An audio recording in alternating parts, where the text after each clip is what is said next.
Bom dia, oitavo ano, como vocês estão? Aqui é a professora Gabriela de História e eu vim fazer com vocês hoje uma revisão para o nosso teste, tá? O conteúdo que vai cair no nosso teste é Revolução Industrial, movimentos de resistência, ludismo e cartismo. Isso aqui tudo vocês têm no caderno, tá? Tudo isso aqui vocês têm no caderno. Então, é uma aula de revisão rápida, tranquila, mas sabendo que vocês também vão estudar pelo caderno e também pelo livro, tá? O nosso conteúdo começa na página 66 e acaba na página 74 do livro de vocês, tá bom? Bom, vamos iniciar aqui Revolução Industrial. Bom, nós estamos num período em que as indústrias estão ganhando novos espaços. A Revolução Industrial ela nasce na Europa, mais especificamente na Inglaterra, e lá eles começam a sair daquele sistema artesanal de produzir 1 ou 2 sapatos por semana e passam para um sistema de indústria, tá? Onde eles produzem agora mais de 1.000 ou 2.000 pares por dia. Então, quando você tem essa expansão da produção, ou seja, quando você tem essas indústrias, acaba que você consegue chegar a grupos muito maiores, né? Porque você tem que vender aquele produto que você fez.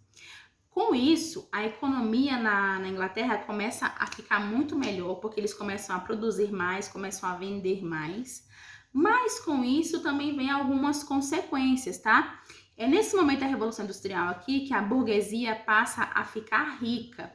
Então, olha só, antes da Revolução Industrial, quando alguém era chamado de burguês, esse nome era dado porque a pessoa era um comerciante, podia ser até um pequeno comerciante, tá? Depois da Revolução Industrial, uma pessoa chamada de burguesa era uma pessoa que tinha muito dinheiro, eram os grandes burgueses, os grandes industriais, os grandes donos de indústria, tá bom? Com essa grande industrialização, gente, vem uma questão muito importante, a questão social, tá? Porque olha só, imagina só que as pessoas saíram do campo e vieram para a cidade para trabalhar nessas indústrias, né? Imagina que perto da sua casa abra um novo supermercado, um novo hipermercado e tem uma placa bem assim, contrata-se 500 pessoas. Gente, no dia seguinte vai lotar de gente na fila para entregar currículo, fazer entrevista, vai lotar. Vão ter filas quilométricas, tá? E não importa se você vai pagar pouco ou vai pagar muito, tá? Nós estamos falando de Revolução Industrial. Vai ter muita gente. Foi assim que aconteceu. As indústrias começaram a abrir e aí as pessoas começaram a ir para trabalhar. O salário era muito pouco, muito baixo. Eles trabalhavam em média de 18 horas por dia, ganhavam muito pouco. As mulheres, crianças e homens todos trabalhavam. O homem ganhava um pouco melhor, a mulher ganhava menos e a criança muito menos, mas todos trabalhavam 18 horas por dia, tá? E aqueles que estavam descontentes com essa situação, simplesmente eles tinham que pedir demissão. Pronto, não ia receber nada.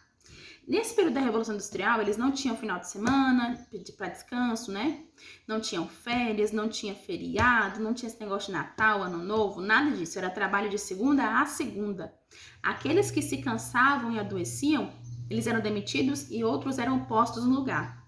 Lembrando que na Revolução Industrial você não tem direitos trabalhistas, portanto, quem manda é o patrão.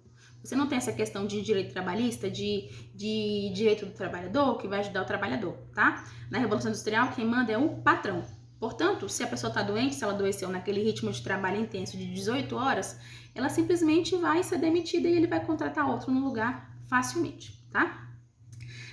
Bom, as pessoas trabalhavam 18 horas por dia, as crianças, mulheres e homens. As crianças não tinham acesso à educação, não iam para a escola, pelo contrário, elas trabalhavam. Historicamente, é sabido que as famílias pobres, com muitos filhos, os filhos trabalhavam desde criança, tá? Isso é historicamente. As crianças se vestiam parecida com os adultos, elas são conhecidas como pequenos adultos. E essas crianças eram colocadas para trabalhar em máquinas, para ajustar parafusos, fazer manutenção. E era muito comum que quando a máquina voltasse a funcionar, decepasse o braço da criança, tá? Isso era muito comum na Revolução Industrial. Então, gente, a gente tem que entender o seguinte: a Revolução Industrial ela trouxe benefícios para a modernização, porque criou os carros, criou os aviões. Ela trouxe benefícios para a burguesia, que conseguiu lucrar muito mais. A Revolução Industrial acontece até hoje. Porém, para os trabalhadores, esse início da Revolução Industrial é um início muito complicado, onde eles trabalham muito, recebem pouco, eles não são valorizados, eles saem da zona rural e vêm para a zona urbana pensando que vai ter uma vida melhor, mas não tem uma vida melhor. Chegando aqui, ele tem que morar em casas pequenas, casas que não tem banheiro, que não tem saneamento básico, não conseguem se alimentar direito, ficam doentes. Então é um período complicado para o trabalhador e um período excelente para os patrões e para a economia do local, beleza? Com essa situação difícil de vida dos trabalhadores, nascem os movimentos de luta, os movimentos revolucionários, né? Tem um cara chamado Karl Marx, e esse Karl Marx é um pensador, filósofo, crítico, que é o pai do comunismo. O Karl Marx, ele começa a frequentar as fábricas para conversar com os trabalhadores, tá? E como que funciona essa conversa? Quando ele entra nas fábricas, ele fala assim, gente, vocês trabalham muito, vocês ganham pouco, vocês estão cansados, estão doentes. Vocês têm que se revoltar contra isso. Se vocês se revoltarem contra isso, pode ser que o patrão de vocês escutem vocês, tá? Então, nesse momento de luta e de revolução, nós temos dois grupos importantes. O grupo dos ludistas e o grupo dos cartistas. O grupo dos ludistas dizia o seguinte, nós temos que entrar nas fábricas, quebrar as máquinas, porque assim os patrões não terão como trabalhar. Se eles nos pagarem melhor, nos derem melhores condições de vida, eles podem até comprar novas máquinas que nós não iremos quebrar de novo, mas se isso não acontecer, nós iremos quebrar novamente. Tá? Então o movimento do ludismo ele é um movimento mais forte, mais radical, que não durou muito tempo porque era muito radical, as pessoas não conseguiam se organizar direito, tá?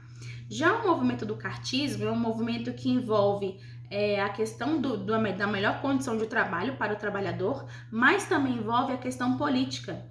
No cartismo eles queriam que os trabalhadores participassem das escolhas políticas, que os trabalhadores pudessem votar, pudessem escolher os seus representantes, porque na época, quem escolheu os representantes eram somente quem era da elite, tá bom?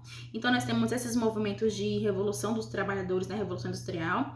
Foi um momento muito bom para os burgueses, para a elite, para a economia local, mas um movimento ruim para os trabalhadores, tá? Gente, caso tenha ficado alguma dúvida, vocês podem me procurar, tá bom? Obrigada e tchau!